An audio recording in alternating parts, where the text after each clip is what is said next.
तुमच्या मैत्रिणीला तुम्ही 20-25 वर्षांनी बघितल्यानंतर ती थोडी 25 वर्षाची दिसणार आहे. नाही. ती जर 2 मुलांची आई आणि सासू झाली तर तशीच दिसणार आहे. तर तो ॲक्सेप्टन्स आपल्याकडे नाहीये. इमोशनल ॲक्सेप्टन्स पाहिजे, ॲक्नॉलेज पाहिजे आणि ट्रान्सफॉर्मेशन पाहिजे ओबेसिटीच्या हो, हो. जर्नीमध्ये. आणि तो आम्ही करवतो, की तुम्ही मुळात पॅकेज्ड फूड पूर्ण काढून टाका. बाहेरचं जेवण पूर्ण बंद करा. तुमचं 5 किलो वजन त्याच्यामध्ये कमी होतं. व्यायामाला काही शॉर्टकट नाही. बरं, व्यायाम म्हणजे जिम नव्हे. व्यायाम तुम्हाला जो आवडतो त्याच्यातून तू परत मला सांगते की हॅपीनेस जेव्हा आपल्याला मिळतो त्याचं समाधानाने आपल्या शरीरामध्ये चेंजेस होत असतात. बरोबर.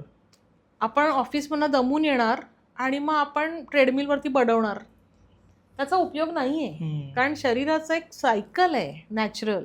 जसा सूर्य उगवतो सूर्य मावळतो पण. तसंच आपल्या हार्मोन्स आणि सगळ्या केमिकल सिस्टम्स आहेत. तर तुम्ही सकाळी व्यायाम केल्याने काय होणार आहे, जास्तीत जास्त ऑक्सिजन तुम्हाला मिळाल्यानंतर जे रिझल्ट्स तुम्हाला हवेत ते तुम्हाला मिळू शकतात.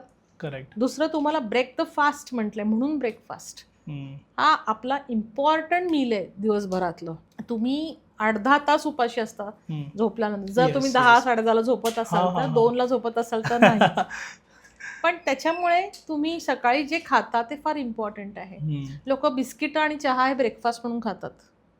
बरोबर. हो. खारी आणि चहा, बिस्किट आणि चहा, ब्रेड आणि चहा, ब्रेड बटर आणि चहा, हा ब्रेकफास्ट कसा बरं झाला?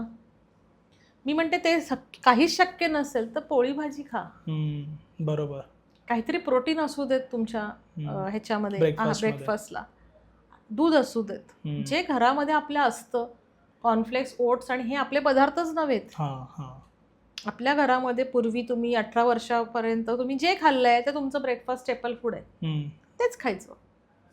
पण ते खाणं इम्पॉर्टंट असतं सो दॅट तुमचे जे रस तयार झालेले असतात त्यांना काहीतरी काम आहे. तुम्ही त्या रसांना काही दिलंच नाही आयटम टू वर्क, ते कुठे बसणार? शरीरात साठून बसणार. ते पण ओबेसिटीचं कारण आहे.